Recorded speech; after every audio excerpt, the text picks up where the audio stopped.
विदेश मंत्री का क्या कहा जाए,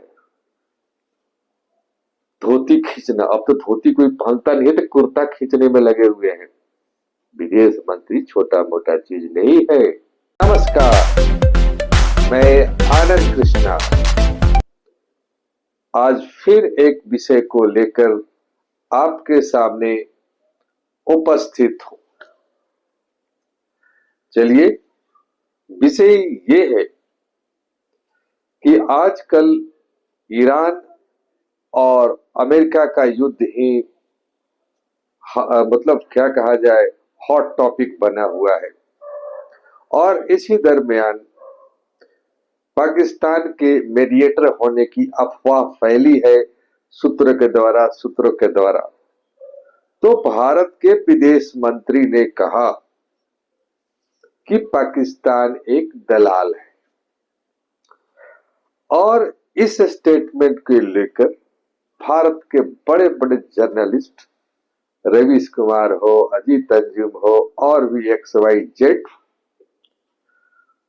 पूरा आलोचना में लगे हैं। भैया, इनके पेट में दर्द क्यों हो गया? तो इस विषय पर हम बात करेंगे। तो आगे बढ़ने से पहले, अगर आप मेरे चैनल पर नए हैं तो कृपया सब्सक्राइब करें, रेड बटन को प्लीज दबाइए, जल्दी से लाइक करें, शेयर करें, कमेंट करें एक नए स्टाइल में, और बेल आइकन को भी दबाएं ताकि नए वीडियो का आपको नोटिफिकेशन मिलते रहे। तो चलिए माय डियर व्यूअर्स, तो आते हम अपने विषय पर। आप सुनेंगे हमारे रवीश कुमार जी ने बहुत अच्छा बनाया है। लगता है जैसे कि उनके कलेजे पर सांप लौट गया है। एस जयशंकर ने पाकिस्तान का बारे में कहा कि जो अफवाह फैली है कि पाकिस्तान एक मीडिएटर के काम कर रहा है, ईरान और अमेरिका का युद्ध रुकवाएगा, ऐसे कोई खबर नहीं है।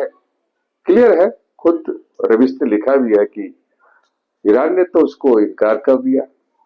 लेकिन भारत में ऐसा सोचा जा रहा है, ये काम तो भारत को मिलना चाहिए था, ये काम तो मोदी जी को मिलना चाहिए था। और फिर एस जयशंकर ने पाकिस्तान को दलाल कह दिया। ये क्या कह दिया? अरे भैया, पाकिस्तान क्या चीज है? पाकिस्तान के बारे में विशेष बताने की जरूरत नहीं है। आपके यहाँ अकाल पड़ जाए तो भी ताली बजाएगा।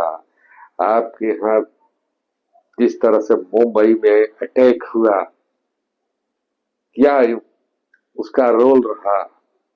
आपका प्लेन हाईजैक करके कंधार गया और उसके आतंकवादी पाकिस्तान में गए। पाकिस्तान क्या है, हमें उसके डिफाइन करने की जरूरत नहीं है। आप पाकिस्तान का इंपॉर्टेंस बताने के लिए अपने विदेश मंत्री का क्या कहा जाए, धोती खींचना। अब तो धोती कोई पहनता नहीं है, तो कुर्ता खींचने में लगे हुए हैं। विदेश मंत्री छोटा मोटा चीज नहीं है। क्या बोलना है क्या नहीं बोलना आपने खुद बताया जाता है। जो विदेश नीति की जो डीलिंग करते हैं, उनके शब्दों में बहुत मीनिंग होता है। भाई, हम तो उतने बड़े विद्वान है नहीं। हाँ, इतना जरूर ज्ञान रखते हैं कि उस पक्ष में हम विशेष ना बोले। जैसे कि क्रिकेट है, क्रिकेट में सभी लोग बोल देते हैं सचिन को ऐसा बैटिंग करना चाहिए था। सचिन जहां पहुंचा है उसके कोने में भी हम खड़ा होने लायक नहीं। विदेश मंत्री, और वो भी हाईली एजुकेटेड, लर्नेड और वो पर्सन है, ठीक है, आलोचना करना आपका काम है। जब आप उसकी आलोचना कर सकते हैं, प्राइम मिनिस्टर की आलोचना कर सकते हैं रवीश कुमार जी, तो हम भी आपकी आलोचना करके कौन सा गलत काम करें। लेकिन ये तो मान गया कि ऐसी पत्रकारिता आपने जो पुराने चैनल में एनडीटीवी में कर रहे थे, हम लोग सोचते थे ये आदमी कुछ विशेष है, कुछ पॉजिटिव रखता होगा, लेकिन ये हाईली निगेटिव आदमी हो भैया रवीश कुमार। पत्रकार देखो, मैं पत्रकारिता नहीं कर रहा, तुम्हारे तरफ से ओपिनियन नहीं बना रहा हूं, लेकिन हाँ, तुम्हारी पोल जरूर खोलने की कोशिश कर रहा हूं कि तुम लोग जैसे पत्रकार देश और समाज के लिए सही नहीं है।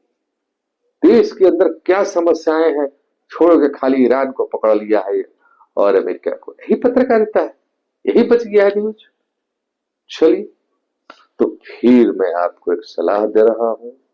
अरे आपको सलाह कौन दे सकता है यार, आप तो इतना मिलियन, 14 मिलियन, 15 मिलियन वाले आप क्या कहा जाए यूट्यूबर हैं, तो भाई आप तो बहुत बड़ी चीज है, सिर्फ यूट्यूबर है। तो चलिए, मैं जरा आपका खिंचाई न करते हुए एक नए यूट्यूबर के रूप में अपने ज्ञान को थोड़ा सा आपके सामने रख रहा हूं कि पत्रकारिता की जाए, थोड़ा संभल कर की जाए।